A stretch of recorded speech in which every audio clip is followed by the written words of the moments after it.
This is the Manufacturing Automation Podcast. I'm Michael. And I'm Matt. In this podcast, we're going to discuss growing companies, automation and manufacturing, and how we're building the lives and businesses we want to see in the world. Welcome, guys, to the Manufacturing Automation Podcast. This is where me, Michael from Gimbal Automation, and Matt here from Develop LLC discuss how we are working on growing our automation businesses in the manufacturing sector. So we talk about how our week has been, sales and marketing, engineering R&D, continuous improvements, and then a little tidbit from our personal lives. I think that was elegant, Michael. You not never too bad do for winging it. Well, I will get us started then with general feelings of the week. I'm coming in here feeling like I'm sliding sideways. Week was spread a little bit thin on my time. So for the listeners this week, it's going to be a little bit more off the cuff, if you will. For me, the prepping is a little light. We've got 3 trade shows back to back the next 3 weeks in a row. We had Dassault here for the last 2 days shooting a case study video on Develop. Oh my gosh, do they come in with a film crew and know what to do, but it shuts the shop down. Yeah. So, that's kind of my feelings of the week. I'm just a little tired, a little wired on caffeine, and need to get some rest before I go into 3 weeks of selling at shows. Yeah. So what about yourself? It's been good. It's been definitely a hectic week. September, we had a ton of money in AR in July. All of that closed at once, and then we got just a surge in order volume, and we've been trying to keep up. And I've been falling behind on quotes, and then we had West Tech pop up. So it's just been a little bit of chaos. And in the midst of it all, trying to hire people, but, staying very firm with our hiring policies and following the whole process, which, makes it take a while to hire somebody. It's a lot better than the alternative of just filling a space and then just pushing the pain to future, and you still have to go back through it again. So you're making the right call. I know. It's not fun being understaffed and forcing yourself to be disciplined with hiring. We did the strategy meeting that, I've been saying, okay, I need to step back and be strategic. And honestly, we came to the conclusion that the company could be kind of a lot bigger with pretty much the exact same product mix. I think September really showed us what was possible. And now I'm trying to really figure out, as the leader of the company, what are the things I have to do? I know how to run a $1 or $2 million a year company. I don't know how to run a $3 or $4 million a year company. It's the different from builder to CEO. It starts being a transition there. It's not as easy as a lot of people want to think it might be. It's letting go of things is probably my best piece of advice. Yeah. And honestly, I wouldn't have thought it was super possible without, September being as great as it was. And, a couple intro loads, improve our SEO and our marketing, some amount of, kind of semi-passive stuff in terms of, selling it through the e-commerce store. Moving to vendors has made it a lot more scalable because we're not making every single part in-house. So, it's to some extent, a knob we can turn, and then we just have to assemble all the products. I've just really been thinking a lot about how to take that next step.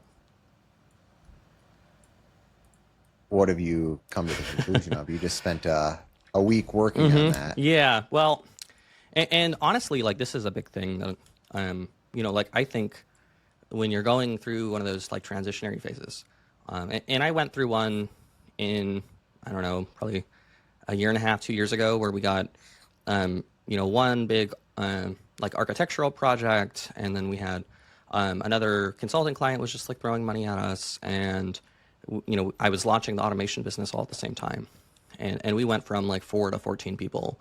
I definitely hired way too quickly, way too recklessly. Didn't fire people who were very mediocre nearly fast enough, and there was. I think there's a bad taste in my mouth from having done it wrong and also having gone through that rapid level of scaling. And Okay. So there's Do you think you've overcorrected then? Yeah, so I think that's one thing I'm like reckoning with right now is like there's an element of fear that I think is like holding me back right now. And like I can see how this materialized this last week. So our water jet went down, right? And you know our water jet operator is a great operator, but doesn't really know how to do the pump maintenance. And you know, way back when I used to do the pump maintenance, and I'm like, oh, I should know how to do this, right? You know, and of course I jump back in. I'm just as clueless. And it just hit me after I wasted like probably 15 hours of my time on this.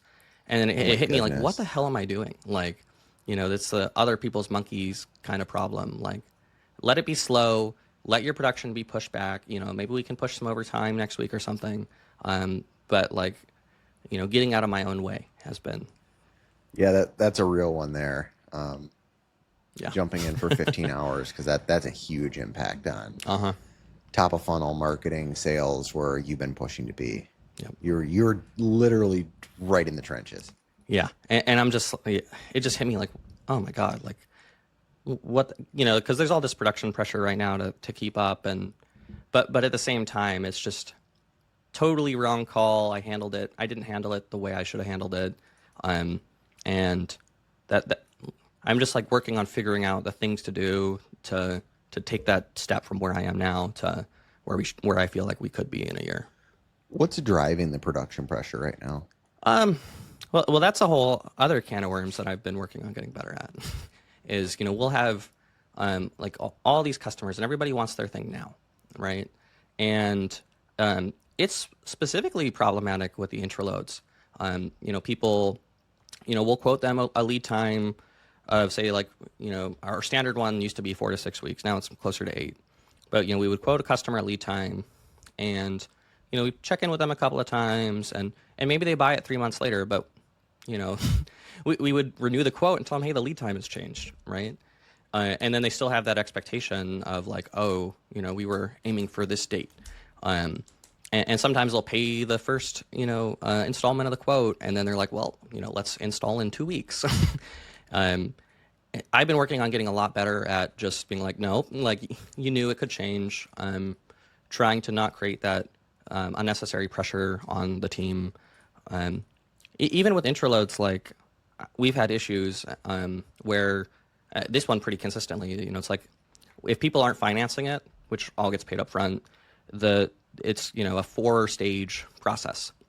You know, there's a deposit, and then once we've purchased all the stuff and have their work holding, and then when it's all built and tested on our site, and then finally when it's tested on their site. And like collecting those middle payments is always a pain. People always pay them late. And just like I've been forcing myself to try to be more assertive of like, okay, well, you know, this payment came through a week after it was due. You know, we are very transparent that if that happens, there could be delays in the production scheduling. So like just being okay with customers not doing what they're saying they're going to do, and just going along with, okay, well, that's just going to delay things by that amount of time. What does your payment terms look like for your products? So, like products themselves are just upfront, right?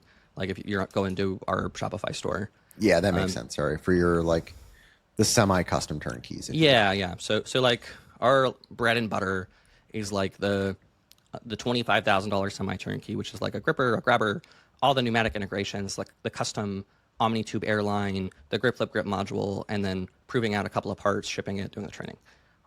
Those are typically 20 to 30 grand. It depends on the month, but we sell probably, I don't know, somewhere between 3 and 6 of them. You know, it varies, but with those guys, we take 50% deposit and then 50% on once we proved it out and sent them a video. Okay, so I guess it's 50% deposit. Well, so that's on the semi turnkeys, not on. Yeah, what are the ones where load. you're saying that I've paid my first payment, now I want it in a few weeks, but it sounds like there's 3 to 4 payments on Oh, yeah, so there's 4 payments on those ones. So the intro loads, you know, typically in the $45,000 to like $65,000 range, depending on how they're configured. So I think it's like 30, 30, 25, 15 in percentages. And it's all done on a milestone basis. And how much is it? Like roughly? 65 total. Have you thought of just eliminating one of the terms? Possibly, yeah. I mean, maybe it should just be 3. For something like that, I think I would lean towards 3 for the dollars you're dealing with. I've actually Fair. been pushed by a lot of larger companies. Like we do 4 payments on our machine builds. And I've been pushed by a lot of them to go to 3 on our stuff. So Yeah. I think that would be one way to do it. And then something else that I've toyed with a little bit for years, I really like it, is if they pay, say it's 3 payments and they're willing to pay the, that 80% Yeah. up front, you offer them a couple percent down because that's just cash flow for you. So say, Right. all right, your sale's 100 grand, we have 40, 40, 20. If you pay the first 2 payments in one, we give a 2% discount or a 1%. That's probably going to be more generous than what your line of credit terms are. But I look at it as I've reduced my friction of trying to collect payments and send invoices in the future. And as a small business, I'm just like, the friction is like the thing I just want gone, even if it costs me money. Yeah, and like for us, I love when people finance the machine, like an intraload or even like a semi-turnkey, because it fronts all of the cash to the front of the project rather than the end. So have you looked at doing terms on your machines? No. So like, we'll refer them to a bank to finance the project, or they'll go to their own bank, they'll get a loan. Then that bank, usually goes through the vetting process with us, approves us as, one of the vendors, and then they get it's like having a loan on the machine, right? But they get a loan on the equipment. Okay, so now that we're selling the MRS on Fanuc's website, something that I'm being encouraged to do is start offering terms. Oh, okay. Yep. So, and there's a lot of lending industries out there. I'll probably share some of those offline. I'm vetting them right now, but I'm looking at doing it across the board of machines. Okay. Offering terms, because typically there's, we can give terms that work for them and it works for develop too, to kind of upsell that because it just makes the So just putting less like normal. all your customers on net 30?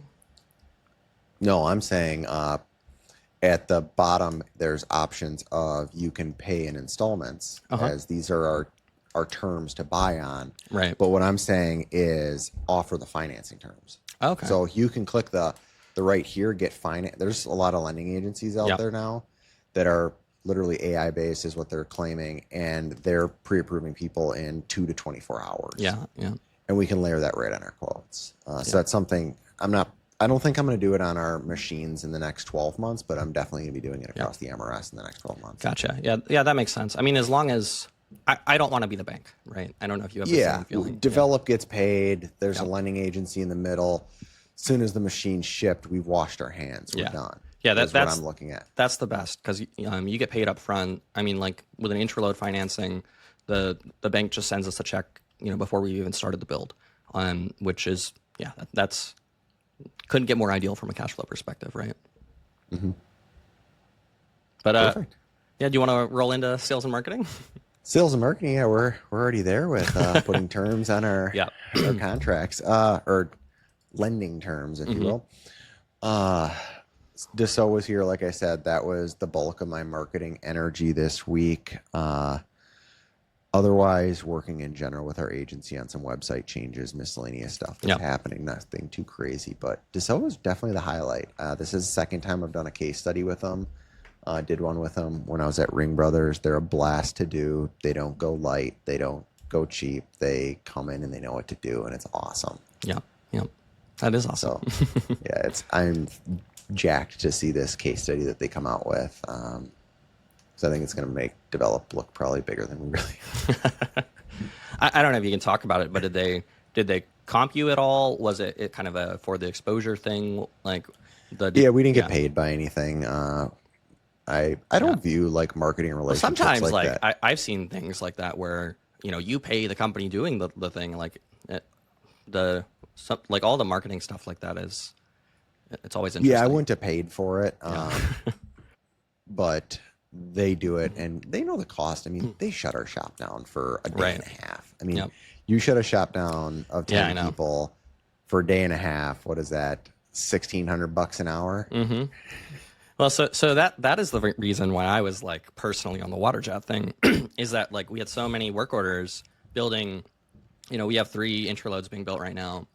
And all these work orders are tied to the parts finishing on the water jet. So like if the guy on the shop floor can't drill and tap the holes on the part, or we can't, get the part to powder coat because the part wasn't cut, the we had like this cascade of things going wrong on our Gantt charts. Mm-hmm. Yeah, but it was what about still sales wrong and- of me to do it. It was still a mistake. What about sales and marketing for the week, though, for you? Yep. So, once I came to my senses and was like, I can't be doing this water jet thing myself. Still a bit of focus on SEO.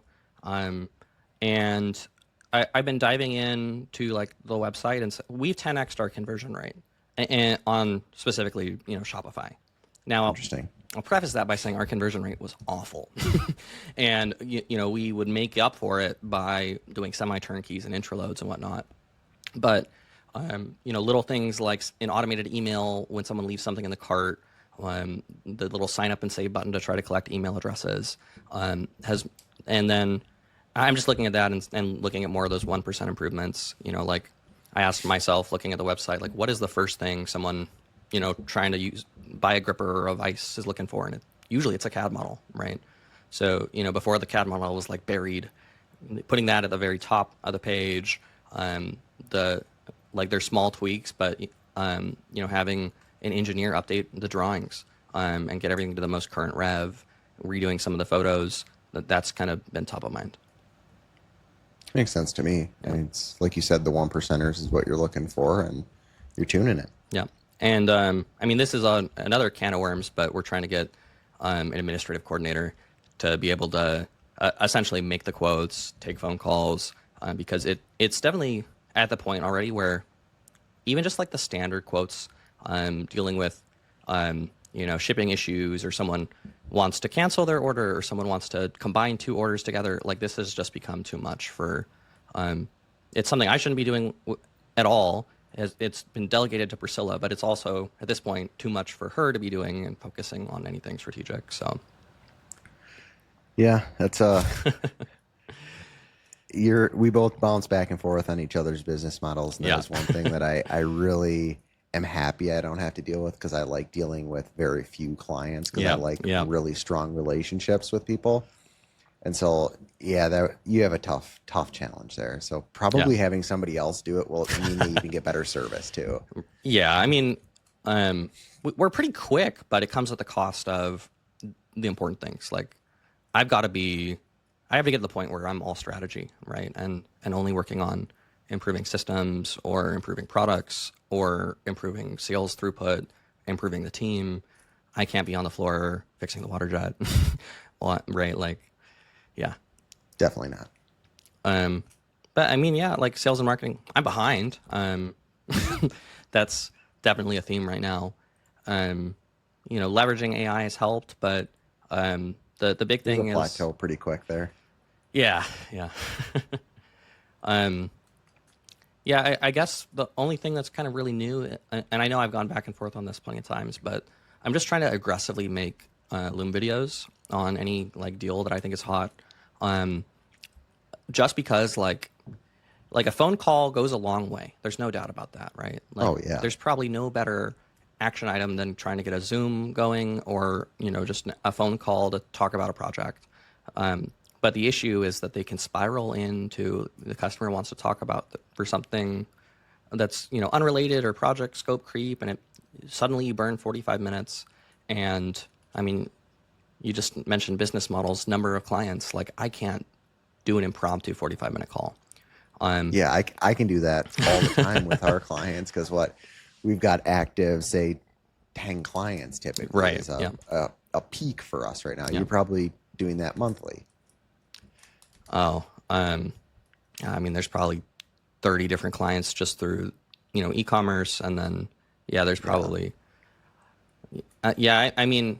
there's probably 30 to 40 that at a time that are like live significant deals, but you don't know how long the lead time is. Your close rates, obviously, not going to be perfect.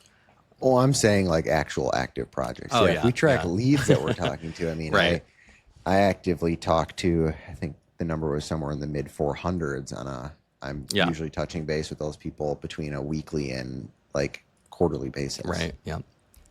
Yeah. So personally. Yeah. Well, the good thing is like once someone is paid, everything is scoped out, it's locked in, it's a lot lower touch. So like it's always when like if there's a training issue, we run into this sometimes with the semi-turnkeys when people just don't respond, they don't do the thing, they just aren't willing to go and out on the shop floor and dial in a vice. Like, sometimes I have to get involved there to try to get it implemented.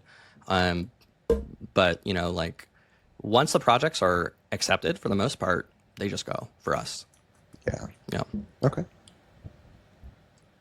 I don't have anything other than I got my honey mailed out this week. So that was awesome. And I mailed far more than I had planned on. So once I got in the flow, I actually was like, I should send this person some honey right now. I should send this person some honey.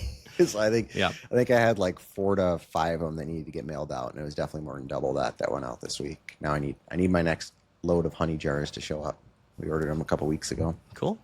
Look at that. We both got through our action items for once. Yeah, it was nice. And then it all cascaded at the end of the week here with marketing stuff. Oh, gosh. Yeah. I don't have anything else for sales and marketing other than if you Yeah. want to talk about a bunch of deals I was following up on and calling, but not much I can talk about there other than Right. I am excited about some of these that are going to be going. Yeah. So Yeah. I'm just, Go ahead. I guess, generally like becoming more excited about copy paste. Like I think we sold probably 40, 50 grand of ISIS last month, and it was something that I wasn't really involved in. It just kind of happened, and I attribute a lot of that to, first off, there's just some big orders and custom. It may not be like the normal amount of. Yeah, it's that end of year Q4 of course, yeah. spend the money. But also, I think like SEO and newsletters contributed a lot to that. But seeing that happen, looking at the spreadsheets and being like, oh, I can copy paste things. It's made me a lot less fond of the idea of like product after product after product. and much Liking more, it. yeah. What you've been telling me to do since day one. Yeah. The reason I've been saying it, Michael, is I did the exact same thing you did. So I learned it the exact same way you're learning it. So it's all Yeah. it's a tough thing as an entrepreneur, especially one with a mindset that is a creator. There's so many of these things with business where like, I don't know if you have this issue, but like you'll just be stubborn and you didn't realize that what everyone was telling you was 100% correct, and you had to live with the pain to then come to the same conclusion 3 years later. Well, I've definitely done that. Yeah. Yeah. I'm not going to sugarcoat that. And I don't know. At the same pace though, I'm happy I did some of those things because now I thoroughly understand the decisions that I do make. And when there's a question of the team, I can give them a story. Yep. Because I think the stories are the value. Because like the team will be like, why are we doing X, Y, Z, Matt? And it's like, well, give me 3 minutes. I'm gonna tell you a reason because I made the same mistake once, and making that mistake cost us X $1,000 or more. Mm-hmm. So I don't know. I think they're valuable stories. I don't think you need to beat yourself up over them. I was more laughing like I would ask someone's advice. They would give me advice that was good advice. And then I wouldn't listen to the thing. I would, do the thing, the opposite of what they said. And then, until years later, I've come to the same conclusion. Yeah. Yeah. No, I've definitely done that. Yeah. We're human. Yeah. Engineering? 1701 is cruising along. We're testing stuff out. That thing was just packing boxes like crazy this week, which is awesome. Cool. But I've been saying that. MRS went through internal fat. There's a couple things that failed, so we actually have to button up a few things after that revision that we talked about. I think it's still really close. We could button it up and move based on these new changes, but it's good enough for the trade show is what really matters. Yeah. And then the sales tools buttoned up, team members testing that as we speak. So when we get to the trade show next week, that was one of those where it was, I definitely so scope was 80 hours, what we had budgeted. We're now 140 hours into it, into developing this tool. And it's like, was the extra 60 hours, so $6,000 extra that we spent on labor, roughly, we'll say. I like to use $100 as an internal number. It's slightly more, depending upon whatever way you look at it. But I'm like, was the extra $6,000 worth it? We're going to find out in 2 weeks. At least I'm going to find out very quickly on this one. So Cool. Yeah. That's the question. Do we save me really, I guess if we save me 20 to 30 hours in the future and we can be that much faster on follow-up, it definitely pays back. So see how fast we can be after this show is my real question. Yeah. That's definitely a challenge. I wish we were like, we got to get better at the trade show game. That's one thing for us. I realized at West Tech, I'm like, okay, this is a serious driver of business. Maybe not immediately, but in the future. And also like the advantage too, we have, like you just have to capture a few clients, but the nice thing about selling into the broader CNC market is, we have that opportunity at a West Tech or an IMTS just to like capture someone passively who buys a gripper or a vise, right? Yeah, that is nice. We'll go to those shows, and I don't know if it was worth going for a minimum of 6 months. There's been some where I was like, man, that ProMat show we did was a waste of money. And then all of a sudden a deal comes through, and it's like, I guess I was wrong. But it's 3 years later. Like, I think it's more just presence is really. So whether you pick your media as trade shows, whether you pick your media as YouTube or local commerce events, I think it's just consistency. Continue to hit those events or mediums consistently. I think you're going to get results. Oh yeah, it's all about consistency. But like IMTS, we spent, I don't know, like $60,000 on it, and it looked like it looked like it didn't pan out at all. And then hotel, flights, multiple, it was $60,000.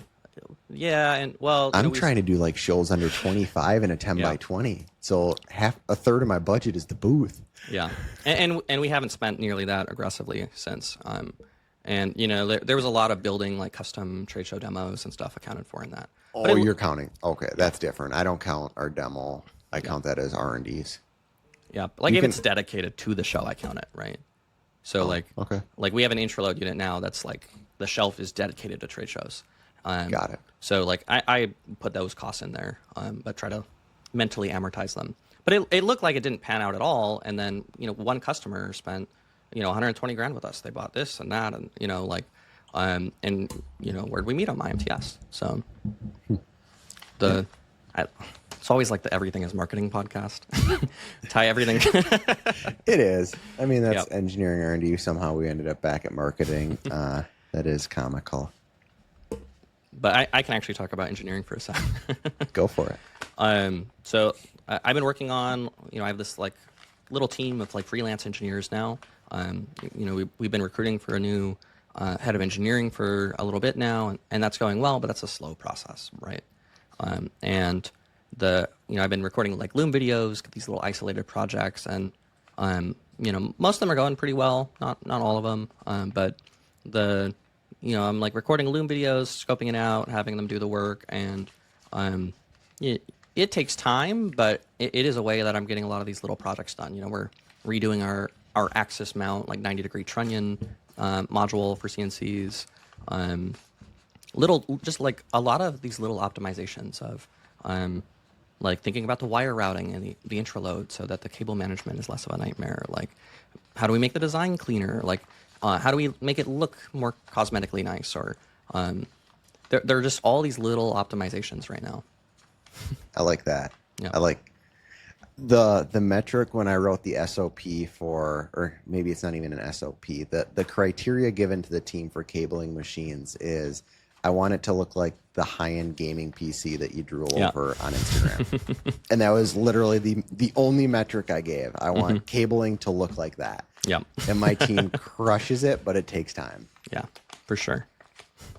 But yeah, I mean, there's been little stuff. I'm like, one thing I was working on just in spare time is a little trade show demo that like spins and makes, and it looks like the spindle housing on a CNC machine, like the little spindle nose. Yeah.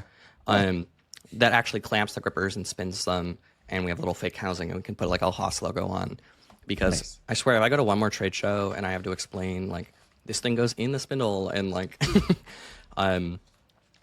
yeah, that's I want it just to be undeniably and super clear exactly what the products do without explaining. I could think of some innuendo images that you could make that very clear with. And then people would never forget it, Michael. Yeah. But yeah, and it's just like, you know, oh, do you sell this? We had one customer talking about like, oh, well, we need an assembly robot because they saw the little demo robot.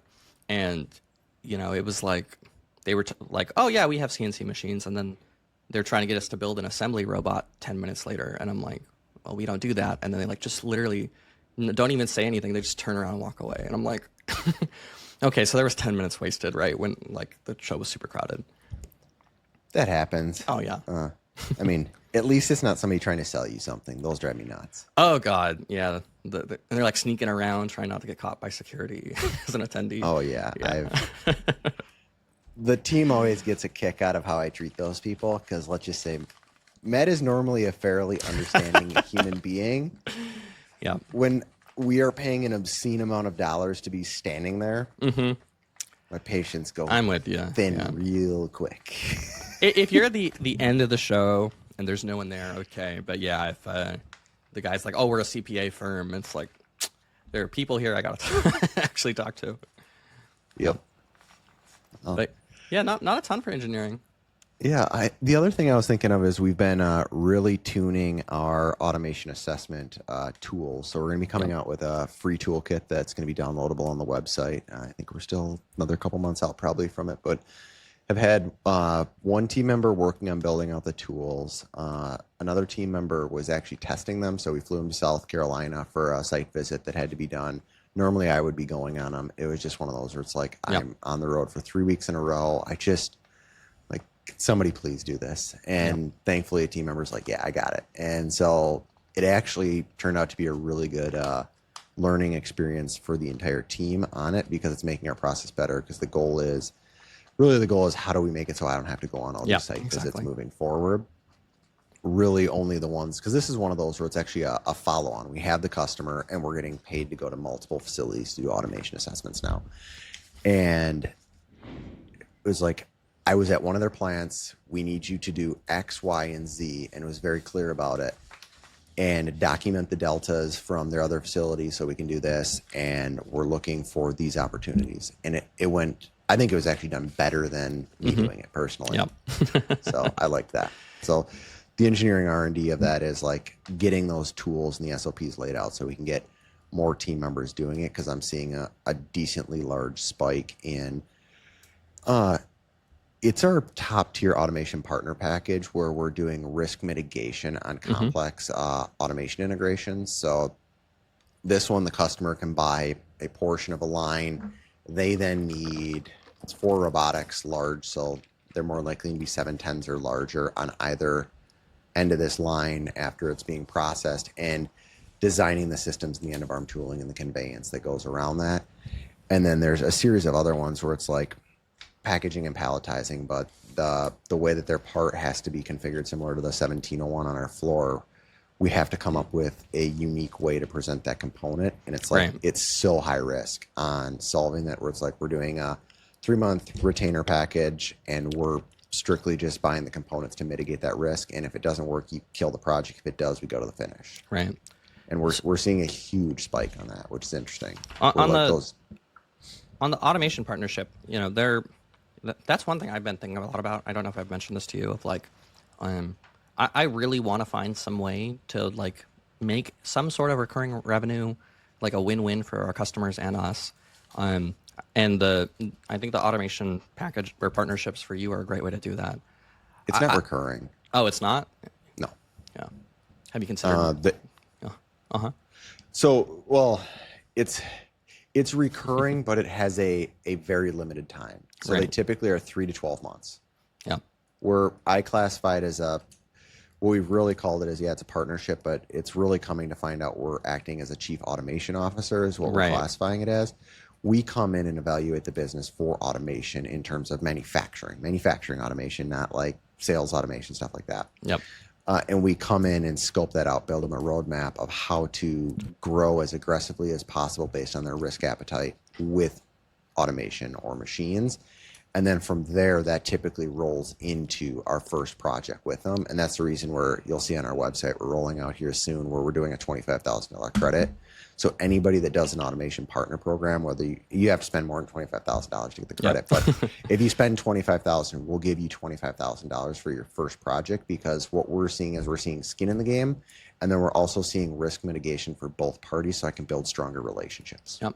Well, let me throw this out here, because this is one of those moments, like, from somebody in my my EO forum and my business owners group just kind of threw this out there with he had always charged kind of flat upfront fees, and they had a client who they're an IT firm, and they had a customer who needed Wi-Fi in this certain area of like a college campus, and the apparently what happened is this guy had generated a quote for like 10 grand to go out there, do the Wi-Fi install, whatever, and then their IT would maintain it, and he'd hired a COO, and that guy was like, no, we're not going to do that. We're going to bill them $800 a month for like a managed Wi-Fi service, where we send someone out there, we lose money up front, but it's like recurring revenue forever.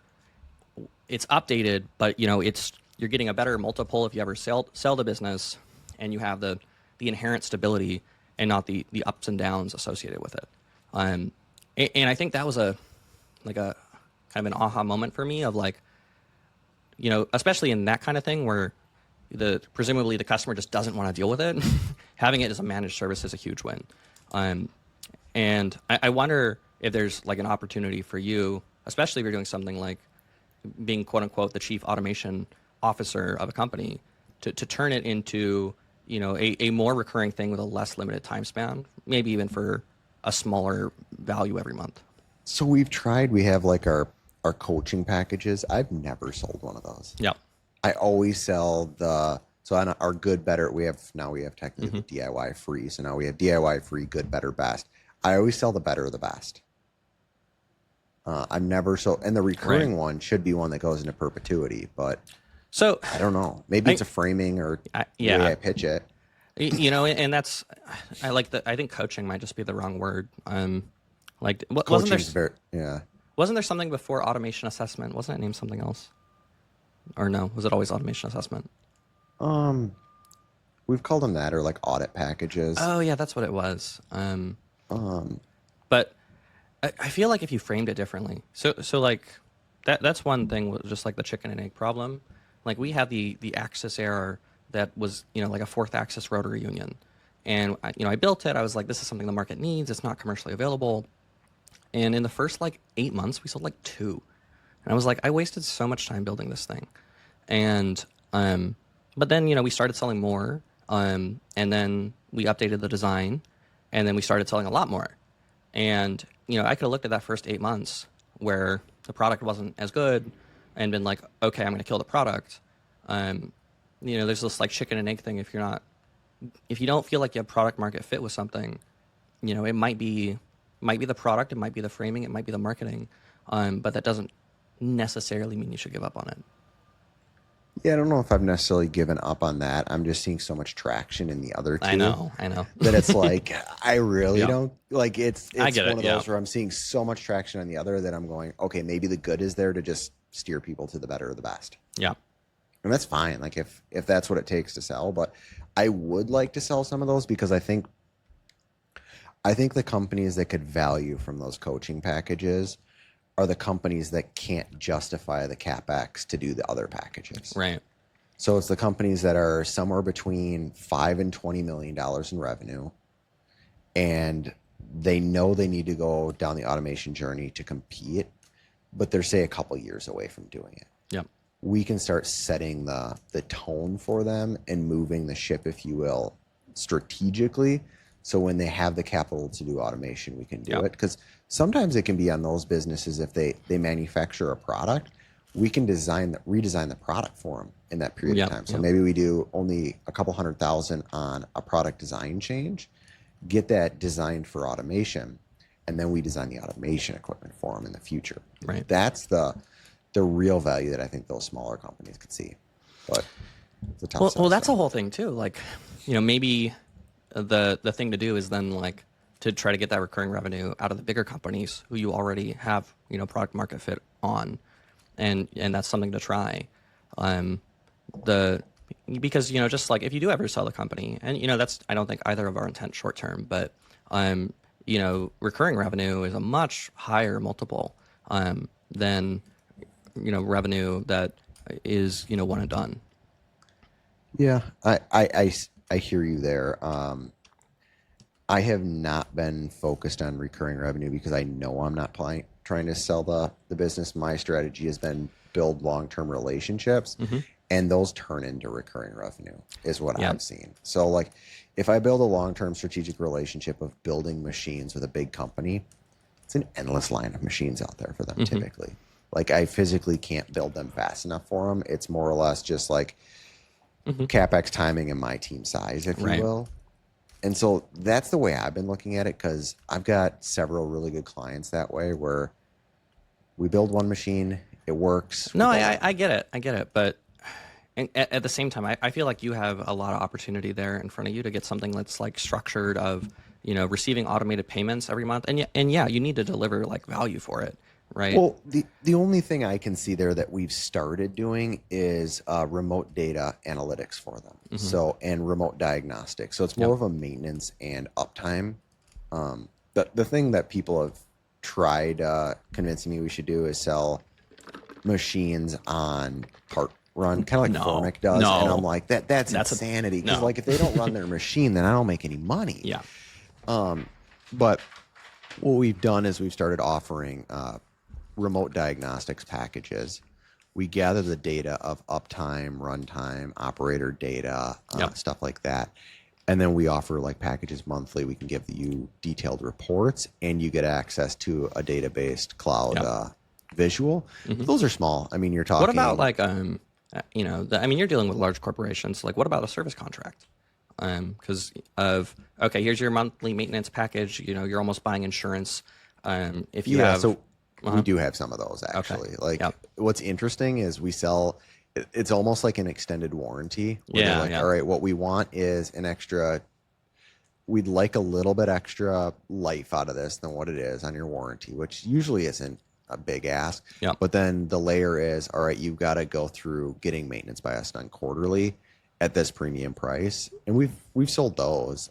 Those work out really nice because those tend to be a significant addition, and they pay for typically the 2 years in one payment when they pay the last payment on the machine. Yeah. Which is pretty cool, but it's not recurring. It's a lump sum. Yeah. Yeah. Like my mindset is shifting now that I'm trying to grow the business and kind of see what's possible. Like when Formlabs came and, I was all pissed off. I had to buy a service package from them, right? Like a service contract. It's like $2,000 for like, I don't know, a year or something. And the machine went down, and I had to like fight them back and forth, and got kind of crappy service, and they fixed it, to be fair. But now I think about that, and I'm like, if they would have tried to sell me that service package now, I probably would have just been like, okay, fine. Because even our water jet's down, and now I'm like hiring a guy from another company to come down and just like tell me everything we're doing wrong. Let's get all the replacement parts lined up. Help us figure out how to document the procedures for preventative maintenance. I don't know. I just feel like you have more opportunity there. Sorry to keep on pushing. I think. No, I appreciate the push. I've gone down the road of trying to figure out some of it, but I haven't thought about it super hard because I don't see a clear path to it. The extension of your team, the automation partner package we have, is the closest I've been able to get to that, but I see a real value, and it's typically done in 6 to 12 months. So beyond that, otherwise are we talking about doing no different than what like our marketing agency does? We come in, but then how do we find the actions on a monthly or quarterly basis to continuously move that stuff forward? Right. And at that point, shouldn't they have just hired an engineer? Well, that's the thing with any outsourced service, though. Like they could have hired it and done it, but I'm saying after X number of, I guess same thing. I should ask myself that question. Why don't you just hire all the marketing people instead of having a marketing agency, right? Like, why don't you just hire your own CPA, right? It's too much work, and you want to be like really good at one or two things, and that's what you're doing. Yeah. And I guess that's the question I'm like pushing you to ask is like, are your customers really good at building machines? Clearly, no. That's why they have you. Are they good at maintaining those machines? Like, what are the recurring things that you can build them for that are an easy decision, that are a win-win, that can, like we've talked before about trying to balance with time and material clients to kind of like, even out cash flow. This might be a even better way to kind of even out cash flow, that where you can stick to your core focus, but you also know I have X thousand dollars coming in every month off of maintenance and service contracts. Yeah, I think you're right with maintenance and service. I think that's the challenge being is I don't have enough machines out there to cover the valleys, or at least enough machines that there isn't a qualified maintenance team in-house. Because, I mean, some of the machines we do sell, they have more than qualified teams. Yeah.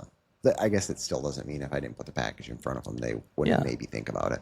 Yeah. Maybe needs the carrot, like you said. We'll extend your warranty if you do X, Y, Z. Then I think it's enticing. But I can put this on my challenge for the week. Sure. To research that, because I think that's a valid question to ask further, especially now that when the last time that I really dug into it, Develop wasn't a large enough company to even think about it.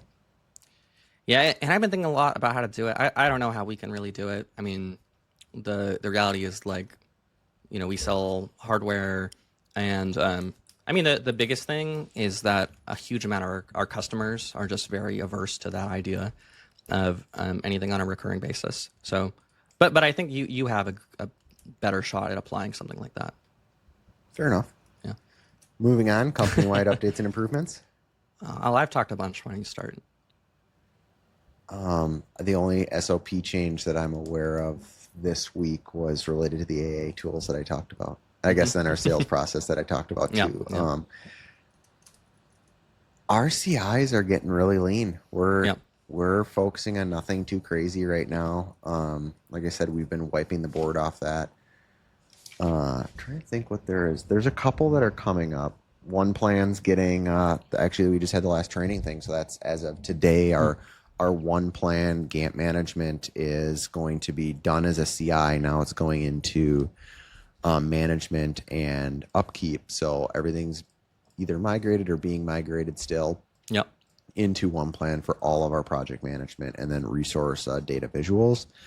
I am very excited about that because we lost a lot of visuals by kind of having one foot in two pots, one being Microsoft, one being in one plan, not having it all in one area. It just 12 months, not enough data, not enough visibility. I am very excited to get that visibility back. I mean, we had better visibility when we just did time tracking in QuickBooks and Gantt management in like a $20 a month software.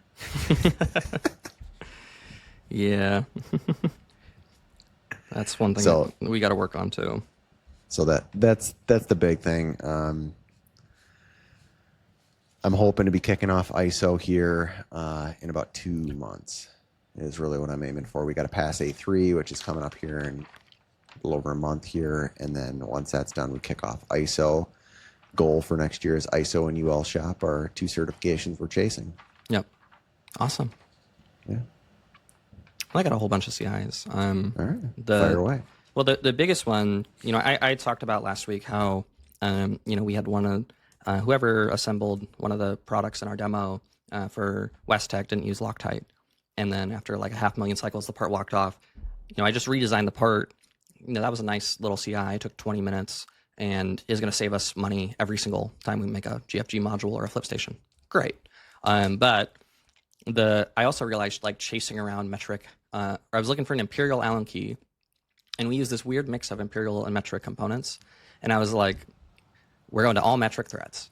We're still going to have, like, maybe inch dimensions on things, but anything that's an interface, we're going to start using metric tool holders. Eventually, we're in transition over from 3/4 diameter to 20 millimeter. I find this very interesting because Develops started as a metric shop, like that's the way we've gone. I think it's very interesting that we're both similar kind of points in business, if you will, younger companies. I wonder if there's a lot of other businesses our age, our size, if there's going to be an interesting trend in America of moving to metric, because Working with inch units sucks for a lot of things. But it also sucks being stuck between the two. Like right. We get machines from suppliers that are inch. And then it's like, now we got this blend. Yeah. And I was used to inch and I liked inch. And the problem though was that so many air fittings are metric. And there's like so many good fittings or, like Festo or whatever, you're not going to get Imperial. Yeah. Our favorite suppliers are metric. Yeah. So, we had already standardized on 6mm airlines. And sometimes we get calls of like, I want to use a 1/4-inch airline. We're like, well, swap out all the fittings. I don't know what to tell you. But we had already done that. And so we kind of inherently had the mix. So unless I want to, use crappy plastic air fittings again and not the all metal ones, we're going all metric. Yeah. Yeah. Because then you're going to have the other problem. My fittings are failing. Yeah. Well, and it's like, is it 1024? Is it 1032? Like with metric, the different like fine and coarse, it's a lot more common for it just to be coarse across the board. Yes. So yeah, we're going all metric. We got our marketing, video editing guy onboarded. So freelancer, happy with that. He edited and launched his first YouTube video. So, we have this huge backlog of content. And now we have a way for not a crazy amount of money to just, put it on the Gantt chart, get it done. And he's got access to the YouTube and everything and just, off and away. Nice. Okay. Little things like we like on all our Kanbans, we use Arta and it generates its own QR code that takes you to the Arta site. Interesting. It's kind of just annoying. Like the thing about Kanban, like I like having it all in the Arta database because it allows you to have, edit things, your min-max quantities, your link, whatever. But I decided I just wanted the QR code just straight to the McMastercard website, like if it's a McMastercard number, or straight to Amazon. That's the way I'd want it, and then add cart. I mean, the only way it'd be better is if somebody could go over to a scanning station, scan, and it just literally puts it straight in the cart for you. Well, Arta can do that, but the thing is, like, it's a lot of work, and then you set up a system, and that system can break. Like a permanent QR code that has a McMaster part number, you scan it, you move the card from restock to ordered, it's done. Like there's nothing to go wrong, right? And it's very like idiot proof and foolproof. And the little tweaks across the board. Oh, we bought a new laser for a new MOPA. You talked about that a little bit. Where it has the conveyor on it. Yeah, so it actually came like Tuesday, and I haven't even it's out of the box, but it hasn't even been turned on. Because that pump. You had to work on that pump. Oh my god. Sorry. Yeah, I realized that knife was already there, and I just smacked it. Yeah. Well, and really, it shouldn't even be me on the laser either, right? And then, but it's a whole thing of like I really do need to be working on things that are new or broken, or optimizing or can grow the business, the whole on the business versus in the business problem, and I got to do my best to delegate more aggressively and stop taking other people's monkeys. You've gotten a lot better at it, so I have, but is it good enough, right? Like that's no, it's not. I'm not saying you should get complacent.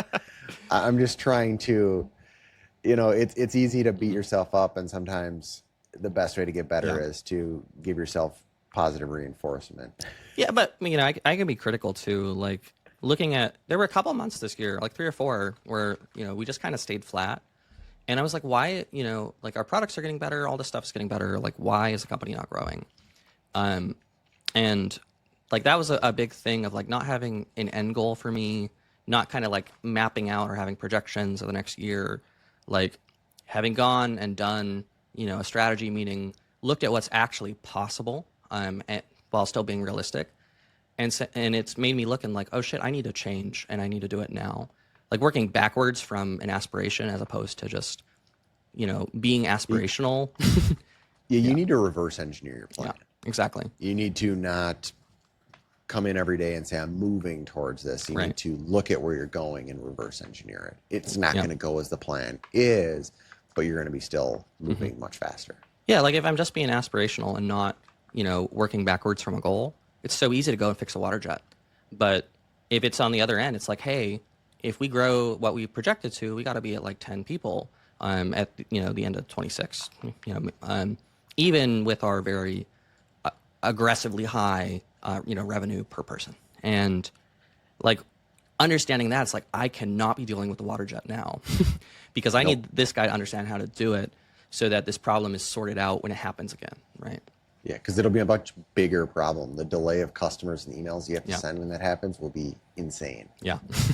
So, all right. Yeah. Something personal? Well, we got what our accountability item for the week. Okay, mine was Mail Honey. Yeah. Mine was That's to do done. the strategy call, which I did. So what about for this week? I was tasked with researching other ways to get recurring.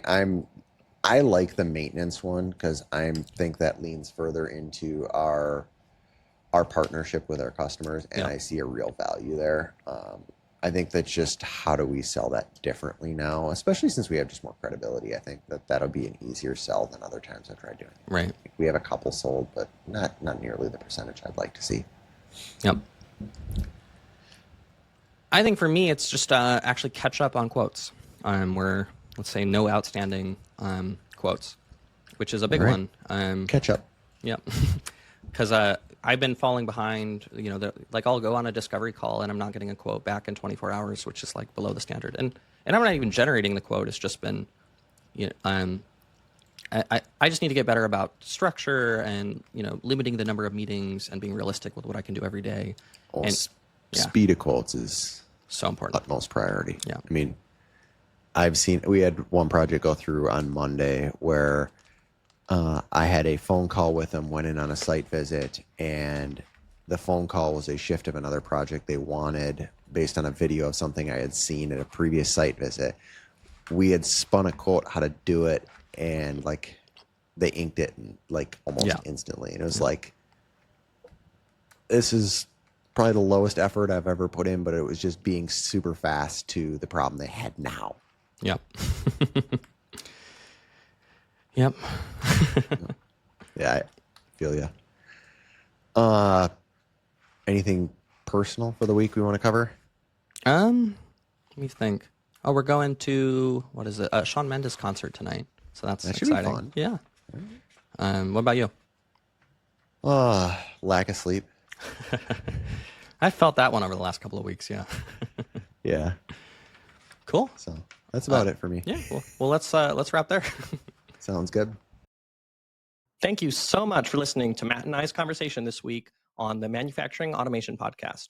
If you like the podcast, please share it with a friend or give us a 5-star review on Spotify or Apple Podcasts. We'll be back next week to continue sharing our respective journeys in life, business, and industrial automation. Thanks so much.